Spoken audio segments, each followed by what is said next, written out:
Good morning, everyone. Today I'm hoping to take you through some of the prose texts that we've been reading in this module and demonstrating how modern writers in Orkney and Shetland are still referencing boats, ships and a life on the sea as much as their Viking forebears did. I'm hypothesising that not only is the seafaring culture an essential element of islandness, but also that in the literature of the Northern Isles it's a marker of a Norse cultural identity that has had something of a renaissance and is clearly visible in 20th and 21st century authorship. Although I will mainly be focusing on prose texts, I shall also briefly stray into the skaldic poetry we meet in Orkney Saga, that of Ronald Callie-Colson, to help me set the scene for those writers who come later. In fact, my title, Rhythm Refils Vakri, comes from one of Ronald Callie-Colson's poems and is translated by Ian Crockett like this: Ride the spray-maned sail horse, one of the many kennings employed by skaldic poets to describe the famous Viking longships. It's an imperative that succinctly conveys a feeling of optimism and excitement at the beginning of a voyage, in this case to Byzantium, in the hopes of joining the Caliph's bodyguard. In the course of my presentation, I hope to illustrate how this leitmotif surfaces and resurfaces in many of the texts that Raggi has directed us towards. Of course, not all Norse ships were the sleek warships of our childhood imaginations. The Knar, the workhorse of the Scandinavian trading routes, was also central to the success of the Vikings in settling far beyond their native shores, as far away as Greenland and North America. I would contend that the seafaring theme in Orkney and Shetland literature echoes the Viking cultural history of the islands, sometimes explicitly, sometimes implicitly, creating a sort of fil rouge still visible in the 20th and 21st centuries. This connection to the ocean is foregrounded in the works of Alan Robert Jameson and Luke Sutherland, each author giving cameo walk-on roles to the St Clair and St Olaf ferries in the novels Thin Wealth and Venus as a Boy.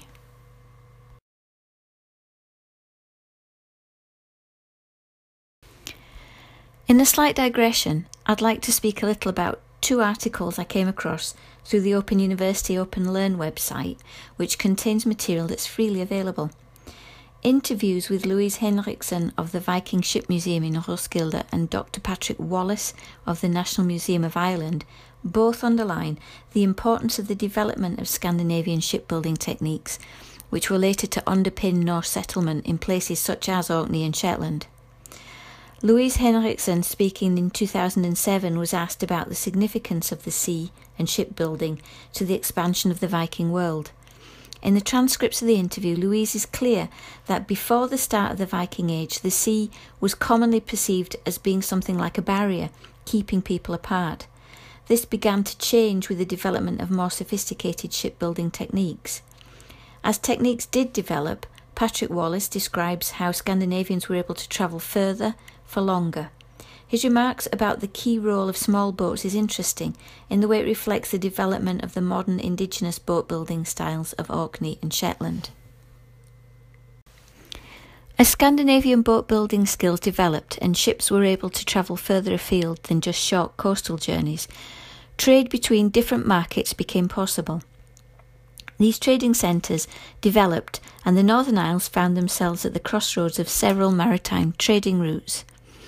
The Viking diaspora hinged upon a culture of seafaring and a strong relationship with boats.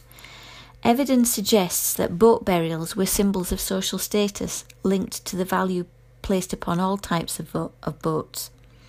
Where boat burning or burial was seen as being wasteful with precious resources, iron rivets have been found in grave sites representing a boat without the need to sacrifice an actual boat. Finally, ships achieved mythological status. For example, Freya's ship, Skíðblaðnir, that was large enough to carry all the Aesir gods, but could also be folded away into a small package. Skíðblaðnir always sailed with a tailwind and therefore never needed rowers. Such good fortune at sea is often lacking for the characters in our Orkney and Shetland authors, as we shall see. Having briefly set the scene, let's get back to the literature. Orkney Saga tells the story of political intrigue during the days of the Earls of Orkney, and central to the saga is the seafaring nature of Norse society and the ability of the characters to move with relative speed from one geographical setting to another, be that the Northern Isles, Scotland, Ireland, or Scandinavia. Without ships, many of the events in the story simply couldn't take place, at least not within a time frame that would keep the story moving along for the audience. In this sense, it could be argued that ships and seafaring are the glue that bind different scenes and episodes together. Seafaring is not just the binding of the story, though. The author, or authors, have also explicitly linked portentous elements of the saga with life at sea and the weather, an image which is recycled in the writing of Sutherland, Linklater and Mackay-Brown. I'll come back to these authors shortly. In Orkneyinga saga, the ocean is depicted as a sentient being in effect, able to offer up signs and warnings to help the sailors, who can only marvel at its power, but again as a device that is crucial to the flow of the story and to drawing in the audience. Ronald Callicolson was himself both an Earl of Orkney and a skilled Orkney writer whose poetry has stood the test of time. Writing in Drottkvet, the notoriously difficult skaldic rhyme scheme, many of his poems described being at sea, though not always glorifying the experience. For example, in one poem, he complains about being stuck in the mud at Grimsby for 5 weeks. In this more optimistic poem, he uses kennings to describe his ship, anticipating the moment of departure. Ronald is setting off to Byzantium with the expectation of joining the Varangian Guard. Hence the poem oozes machismo and daring do. Ironically, this is the one poem in the volume that is not written in skaldic metre. In the foreword to Crockett's translation, Kevin Crossley Holland remarks, "What I find immensely exciting is that in these aristocratic, vivid, sensuous poems, I'm meeting a Viking face to face." And he goes on to underline that Ronald's poems bear the stamp of the Northern Isles, linking his work with that of Muir, Linklater and Mackay-Brown. Thus, they're all part of one thriving cultural story. As a brief aside, the photos are two I took myself at a Vikings exhibition I saw in New York last summer. The ship's nails found at a dig have been threaded onto wires to illustrate how they would have been positioned. I felt the display rivalled any of the modern art I saw in the Guggenheim on the same trip. It's beautiful and powerful at the same time. I said I would return to the St. Ola and the St. Clair. The ferries play a small but significant role in Venus as a Boy and Thin Wealth, as the conduit through which the characters travel backwards and forwards to the islands. Planes and airports are not given the same prominence in the story. The use of this device helps to develop a sense of isolation or otherness, we might call it islandness, that makes these settings something apart from mainland literature. Sea travel from one setting to another within the bounds of the story reflects a common model in the sagas. It's evidenced in Orkneyinga saga, but we also see the device repeated in a short story by Robert Allen Jameson called The Last Black Hoose, where once again an arrival by ferry is the precursor to the unfolding of the plot. In fact, whilst this part of the story is encompassed within the first few paragraphs, it could be argued that the story cannot go forward without it. In the novel Thin Wealth by Robert Allen Jameson, we are introduced to the characters of Clemmy and her often absent-at-sea husband, Albert Henry. Albert epitomises the seafaring Viking, and Jameson has created a character who provides echoes of Sven Asleifsson, whom we meet in Orkneyinga saga, happier at sea and making his spring and autumn trips. In contrast to many mainland Scottish authors, Jameson highlights the sin of pride as something essential to the soul of his character. However, as the novel progresses, its theme of change and renewal casts Albert Henry in a new light. Towards the end of the book, he's depicted as an anachronism, again reflecting the saga character of Sven Asleifsson. Albert Henry is not portrayed as moving with the times. We're told on page 49 that he's a straightforward sort of a man. His seafaring lifestyle has created a disconnect with how Shetland society has developed over the course of the oil decade, for good or for ill, and he struggles to come to terms with this change during his infrequent shore leaves. We see different attitudes towards a Norse cultural heritage in the novel. The character of Haggerty, an outsider who ironically arrives in Lerwick from Aberdeen on the iconic St Clair, is dismissive of the islanders' connection to their history, whilst Jameson, as the narrator of the story, appears to take a critical stance through his depiction of Albert as an anachronism, fighting in vain to maintain the old ways and personifying his fierce-jawed Viking ancestors. What Professor Phil Cardew of Leeds Beckett University terms establishing a generic identity is visible in the character of Albert Henry. Describing, for example, Skarphedin as an archetypal saga hero, but also a troubled character exhibiting problematic behaviour, Cardew characterises Skarphedin as a man who doesn't know what polite society is, and a red-headed Donald Trump of the sagas. Whilst Albert Henry never exemplifies the extremes of social awkwardness that a character like Skarphedin does, he has nevertheless been created by Jameson in this strong saga tradition, which according to Cardew also encompasses Ketil Saman from Hrafnister sagas and Grettir the Strong. In the same vein as these classic Viking anti-heroes, Albert Henry is problematic in his behaviour and anachronistic in his worldviews, including his somewhat selfish attitude towards his life at sea and on the croft. The novel Greenvoe is principally a depiction of an Orkney community, with the recurring theme of change running through it. Much of Mackay Brown's work is coloured by his interest in Norse language and literature. Throughout the novel we see many instances of seafaring culture, from the fisherman to the ferryman, from the Scarf's early settlers in skin boats to Arnkell the boatman, who appears in his manuscript history of the island. For example, in the grand arrival of Inga Fontaine Bell, we see a reflection of the type of grand arrival that is a common occurrence in saga literature, swiftly juxtaposed with the ironic indifference of the common islanders, busy with their own activity. That's also a feature of the sagas. Samuel Warness is the character Mackay Brown most imbues with the life and qualities of a seafaring Norseman, despite his Christian piety. We see again the understated irony and wit in the mock-heroic sea battle between Samuel and Ernie Kirsten, with its echoes of Orkneyinga saga and the sea battles between Earl Paul and Olvir, or the poetry of Ronald Callick Olsen himself, describing an attack on a North African merchant ship. Of course, the irony lies in the more mundane nature of the dispute over lobster pots rather than great earls fighting over island territories. In John J. Graham's 1987 novel, A Shadowed Valley, he relates the story of a community affected by the forced evictions of the 19th century, mainly through the eyes of a teenage boy, Haki. Although most of the action revolves around the build-up to the evictions, we see slices of Shetland life from the time and many indications that this is a seafaring society. As the story progresses, we're taken through scenes that depict boats and ships in different forms, used for different purposes. For example, we see the ease with which a large man like Tammy or a young girl like Martha inhabit the environment of a rowing boat, in contrast to the minister who, for all his education, is definitely out of his comfort zone during a simple trip across the Vaud. A different episode that depicts a maritime culture is when Haki gets his first paid employment working on the beach as the fishing boats or Sixons bring in their catch.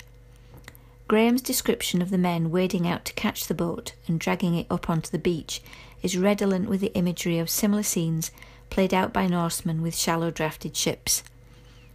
These echoes of a Norse seafaring past are heard even more strongly when we hear the men of Weasdale reminiscing about past experiences with the whaling fleet.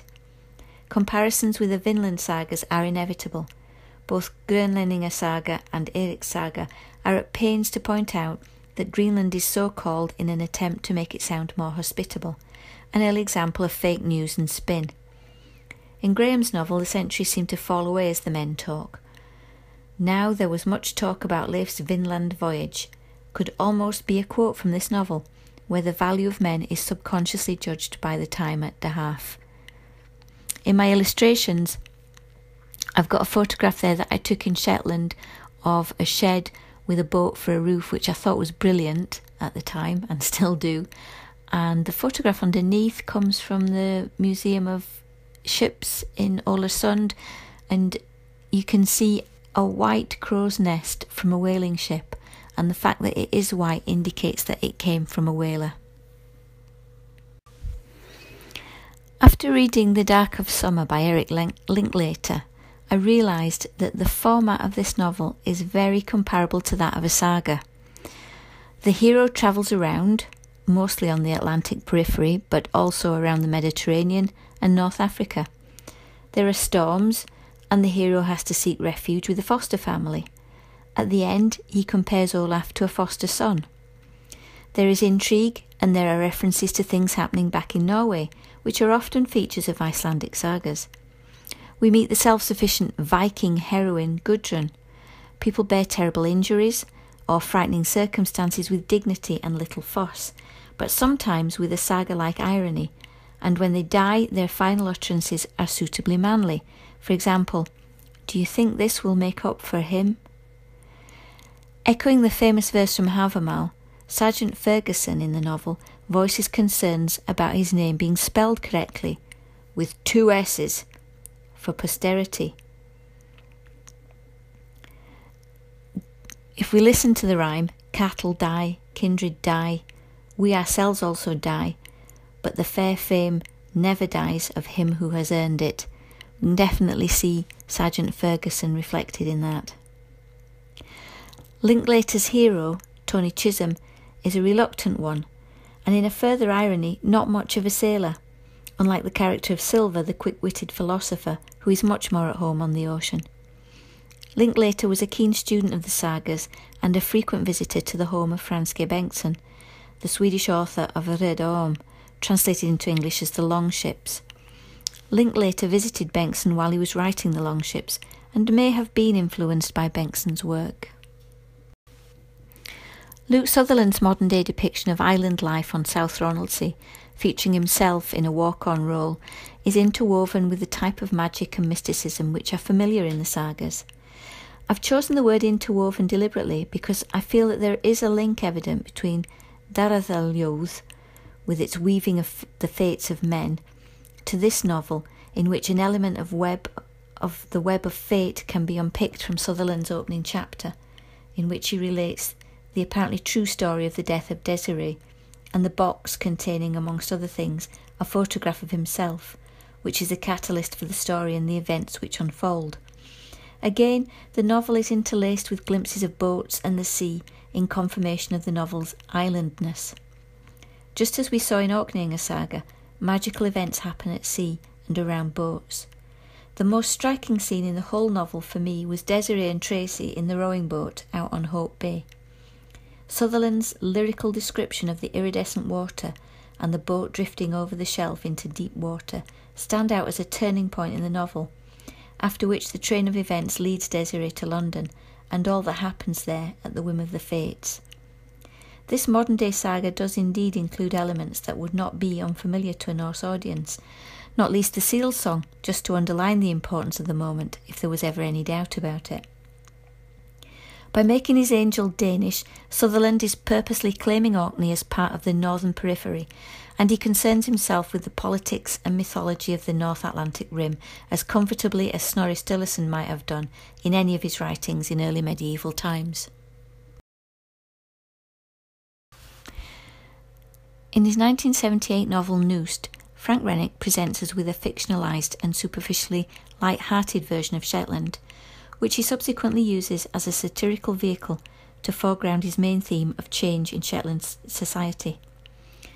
Simon Hall describes it as a sharp and pertinent comedy asserting the tenacity of indigenous Shetlandic culture alongside up-to-the-minute technology and modernity in 70s Unst. Rennick tackles similar themes to Robert Allen Jameson, but in a mock-heroic, picaresque style, complete with 18th century intrusive narrator, offering his own interpolations, the genuine voice of the author. An ironic and often slapstick style of humour can also be observed in saga writing, just as it is in this novel. The title itself, Noosed, is given in Graham's Shetlandic dictionary as a noun, meaning the place, usually a hollow at the edge of a beach, where a boat is drawn up. In Rennick's book, Noost is the name of his fictional island, suggestive of a longing for the comforts of the shoreline after a turbulent time at sea, the homecoming and the time for being ashore. However, time ashore is not necessarily carefree, as Rennick successfully illustrates. On Rennick's fictional isle, a dark side to the people and a hard edge under the comedic description is evident when we see the less cuddly side of their Viking heritage expressing itself in the same piratical activities that their forebears may have taken part in. Aided by the vicious local tides, we see them stripping stranded ships and looting what they can take for themselves. We also see explicitly the skilled oarsmanship of the locals, for example in the figure of Erti. In the latter part of the novel, Rennick takes a sideswipe at the burgeoning Viking heritage industry with his wry suggestion for the hotel marketing. You can see that in my final quote, although overall his book is to my mind strongly rooted in the tradition of the family sagas. This has been a necessarily quick and rather superficial look at 8 different texts from Orkney and Shetland writers. Whilst all the texts are very different in content and tone, I hope I've been successful in illustrating 2 main points. Firstly, that all the authors writing in the 20th and 21st centuries have been inspired in some way by the Norse cultural legacy that was revived in the 19th century and has remained strong ever since. And secondly, that one particular aspect of Norse culture, boats, ships and seafaring, are still evident in Northern Isles society and as such are strongly represented in the literature of the islands. In some of the works I've described, the sea has moved the action along and been pivotal to the plot development. In others, it's merely provided a convincing backdrop to storylines that are to a greater or lesser extent fictitious or even magical. The sea brought the Vikings to the Northern Isles in their technologically advanced craft, and the sea defines islandness, and hence the literature produced there. In conclusion, I would propose that the Vikings are still very evident in modern-day Orkney and Shetland literature. Thank you for listening. Obviously, I'm unable to take questions live, but I will be happy to try and answer any questions you may have via the module discussion board. Thank you again.